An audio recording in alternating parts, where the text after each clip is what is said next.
Hello, friends. This is Professor Guglov. On my channel, you mostly watch videos about the beautiful world around us. But today, it's a little different. What is it about? Keep watching to find out. Joshua Bly. This man was born in 1971 in Africa, and to be more precise, in Liberia, not the most favorable place. In addition, according to Joshua himself, a big role in his upbringing was played not by his parents, but by priests. Because of this, all sorts of magical rituals became a part of his daily life and became something integral. And then you think, what's the big deal? And the point is that these very rituals eventually became associated with human sacrifice and cannibalism. As time went on, he went off the rails, and the events in his hometown connected with the coup d'état made Bly an open preacher of Satan. Joshua became a military leader under Roosevelt Johnson and was nicknamed General Naked Ass, and his unit was called the Naked Ass Brigade. The fact is that their soldiers went into battle without clothes. It was believed that this way they were out of reach of bullets. They were given only shoes, of course, without boots in the jungle is hard, and weapons. Before the battle, the general sacrificed a small child to his patron, ate its heart, and the rest was divided among the fighters. It was believed that the younger the child, the more generous the devil would be to them. After a series of failures, this man doubted his magical abilities. He met Protestant Christians who converted him to their faith. Joshua became the pastor of the evangelical church he founded until the end of the world. However, he returned to his native Liberia only after 2008, fearing the revenge of the relatives of those very children.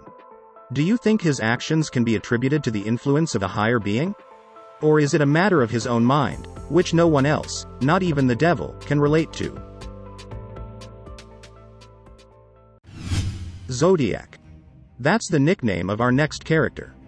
This maniac terrified the people of the state of California in the 1960s. He used a knife and a gun during his crimes and predominantly attacked couples of young men. The exact number of his victims is still unknown, but it is believed that he could have killed up to 37 people. The Zodiac could not be found, although some of the victims managed to escape. Even more, the man himself personally wrote letters to the police with various clues and himself took responsibility for some crimes. At the moment, the man who most closely resembles the legendary Zodiac is Arthur Lee Allen, who died in 1992. From 1968 to 1974, he committed several sex crimes and police had quite a few reasons to assume that he was the Zodiac. Except that the man's fingerprints didn't match the ones that the Zodiac carelessly left at the scene of the crimes. However, the atrocious crimes ended at that point and it makes one think that the true Zodiac has also passed away. Alphabet craze. In the 1970s in the American city of Rochester, an unknown man broke the law several times at once. And he did it quite cruelly and inhumanely.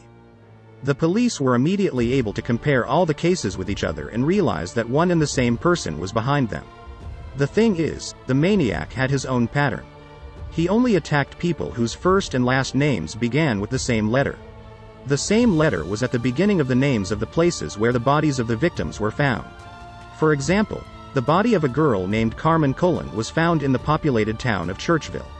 The mysterious maniac committed his last crime in 1973, but was never found and arrested. Why do you think he chose these particular victims? What was his reason for hating them? Let me know in the comments. Semyon Mogilevich. Or Sergei Schneider, Sam, Don Simonon, Suvorov.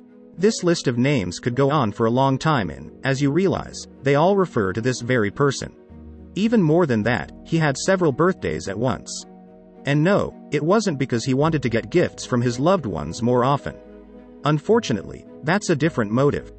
This man has been on the FBI's 10 most wanted criminals list multiple times. Mogilevich is believed to be the head of a criminal network spread in many countries around the world, whose interests include prostitution, drug trafficking, arms trafficking, racketeering, criminal internet business, and money laundering. Matteo Messina Denaro. This man's life could really be the basis for a movie about a drug den. After all, he is none other than the head of Cosa Nostra, one of the most notorious Sicilian criminal organizations. Denaro organized bombings in Milan, Florence and Rome. He also controls the transit of hard drugs from South America to Europe, runs online casinos, and owns a chain of supermarkets to help launder dirty money. Matteo Messina Denaro is sentenced in absentia to life imprisonment for his bloody crimes. However, even with numerous attempts to catch the Sicilian drug lord and godfather, he is still at large. The Poisoner from Chicago. And this is one of the most high-profile criminal cases in U.S. history. In 1982, in the American city of Chicago, people began to die en masse after taking antipyretics. As you may have guessed, it soon turned out that someone had added a poisonous substance to it. The case was investigated by about 100 investigators, who were able to discuss thousands of versions of what happened. They interviewed more than 400 suspects, but all this work did not yield any results. The perpetrator was never found, but the investigative team has not yet been dissolved and continues to work. Pedro Alonso Lopez. And this man was cited by the Guinness Book of World Records in 2006 as the most dangerous criminal in history. He has over 300 people to his bloody credit. The paradox of this personality is that Pedro served only a mere 16 years for so much lawlessness and was released in 1998. The story of his cruelty originates, of course, from his childhood. Because of the lack of food, the boy was wandering around the city and met a stranger who offered him shelter and food. Pedro was so exhausted and hungry that he agreed without question to go with the man, which was a huge mistake. The stranger brought him to an abandoned building and raped him for several days. Occasionally other men would come along and pay money to join in. Lopez sadly realized that he had likened himself to his mother. While there, Lopez swore to himself that no one would ever dare to hurt him again.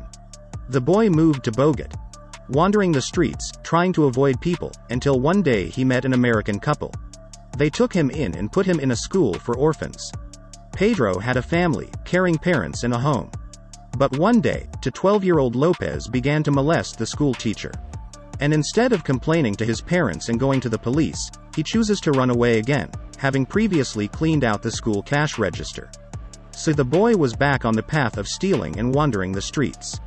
He gradually became acquainted with the underworld of Bogota. He started stealing cars, selling parts on the black market. And when he came of age, his priorities shifted to, as you can imagine, something much more violent and frightening. Past offenses and pain haunted the boy, and he couldn't get past the vendetta. Along with 7 companions, he tracked down the man who had abused him as a child. The reprisals were brutal. For several days they forced him to fulfill all their perverted whims and then skinned the man before finishing him off. This became Pedro's starting point in his future long and terrible path of a maniac with the most sophisticated methods.